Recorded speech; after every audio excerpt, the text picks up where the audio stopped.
everyone, welcome to another new exciting video, another travel vlog. So আজকে হলো সুন্দরবনে আমাদের লাস্ট ডে, তো এটা হলো লাস্ট এপিসোড।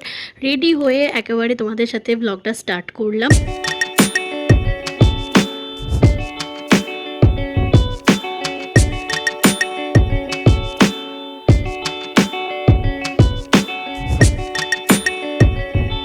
দুদিন ধরেই বৃষ্টি হচ্ছে, আজকেও সেটার অবকাশ নেই, আজকেও বৃষ্টি হচ্ছে। তো বৃষ্টির মধ্যেই ছাতা নিয়ে বেরিয়ে পড়লাম একটু বৃষ্টিটা কমতে। আগের দিনে তো শপিং করেছি, বাট কিছু শপিং এখনও বাকি রয়ে গেছে, তো লাস্ট মুহূর্তে শপিংটা এখন করতে যাচ্ছি।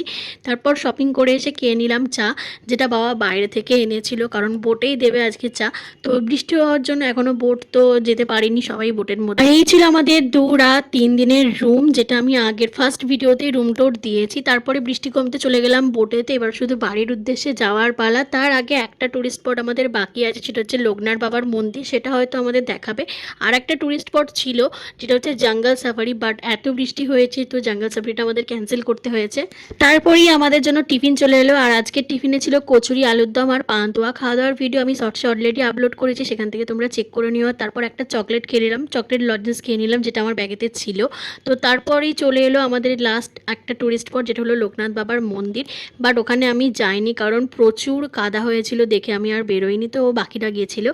সবাই যতক্ষণ গেছিল আমরা একটা জায়গায় এসে দাঁড়ালাম। আর আজকে তো বৃষ্টি তো হয়নি এই দুদিন ধরে, তো রোদও তো ওঠেনি, কিন্তু যেহেতু জলের মধ্যে দিয়ে যাতায়াত, তো প্রচণ্ড হাওয়া দিচ্ছে, সেখানে দাঁড়িয়েছিলাম একটুখানি একটা জায়গায়, একটা পাড়েতে।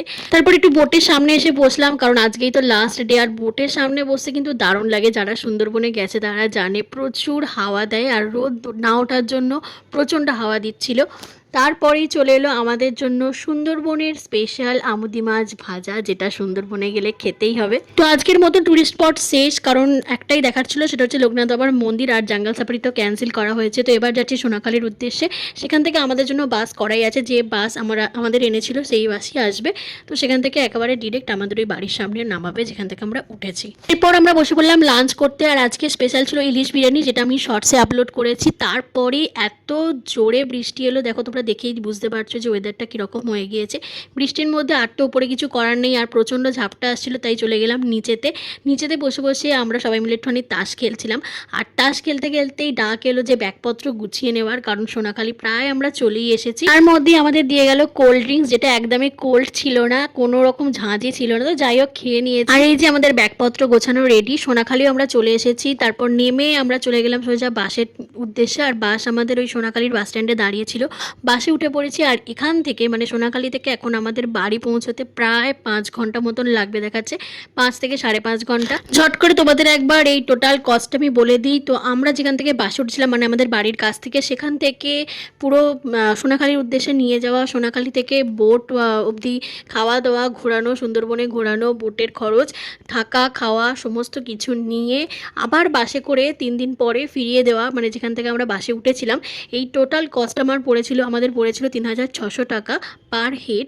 এবার যদি তোমরা আলাদা যাও তাহলে হয়তো বাসটা যদি তোমরা না করো তাহলে হয়তো কস্ট একটু কম হবে, সেটা তোমরা তোমাদের যাদের সাথে যাবে সেখান থেকে কথা বলে নিও। তো কথা বলতে বলতে আমরা বাড়ি পৌঁছে গিয়েছি, আর ভিডিওটা এখানেই শেষ করছি। তোমাদের এই সুন্দরবনের ট্রাভেল ব্লগ কেমন লাগলো অবশ্যই কমেন্ট করে জানিও। দেখা হচ্ছে নতুন একটা ভিডিও নিয়ে।